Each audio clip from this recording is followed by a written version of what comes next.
If somebody might have one side, I can be on another. I've been very clear on what side I am about that, and it's reasonable if somebody has a different opinion. U.S. Senator John Fetterman does not support a ceasefire in the Israel-Hamas war yet. We got a chance to sit down one-on-one with a Democratic senator after he traveled to Turks and Caicos with other members of Congress from both sides of the aisle. That's right. They went there to urge the judge in the Brian Hegerich case that the Somerset County man should not receive a 12-year prison sentence for inadvertently bringing ammunition into the country. Shannon, you actually spoke with the senator today. Yeah, I did, Mike, and he answered questions on every topic I brought up. I asked him about the future of steel in the Monongahela Valley. Could it be made with union workers in a way that is ultra environmentally friendly? Making steel, it doesn't need to be a conversation on virtue signaling. Right now we need to make steel here in the Mon Valley. We need to protect those union jobs, and they're going to do it in the cleanest, realistic kinds of way right now. And of course, there might be a transition over the next decade or more. I asked the senator to update us on his health after a stroke in May of 2022, just before the primary that led to his election to the Senate, and for his treatment for depression in February of 2023. How are you feeling and how are you doing? Well, how are you? I mean, I'm great. Yeah.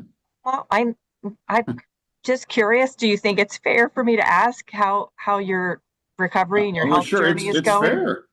It's fair, and I'm good. I hope everyone's fine. When Senator Fetterman saw President Biden at a steelworkers event in 2022, he brought up legalizing recreational marijuana nationwide.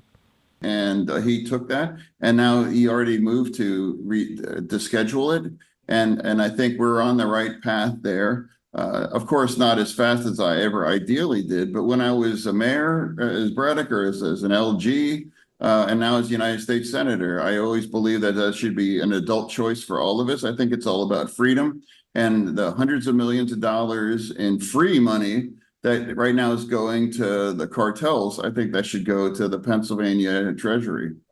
On Senator Fetterman's website, he says now is not the time to talk about a ceasefire in the Israel-Hamas war.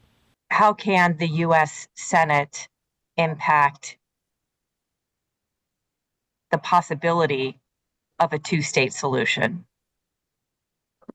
Well, how the Senate can impact?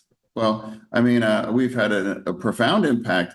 I was proud to vote for that $95 billion aid. A big part of that was Israel, is for Gaza as well, too. I don't understand why any members of Congress would vote against that. I was proud to vote for and support Ukraine and Israel. And now China now is engaging in kinds of war games around Taiwan. And I voted for that aid as well, too, for Taiwan. It's just part of a bigger war. It's when we should stand with democracy. And as for Brian Hegerich, Senator Fetterman says his visit to Turks and Caicos was helpful, and he encourages Americans traveling to other countries to be extra careful to not bring in illegal items.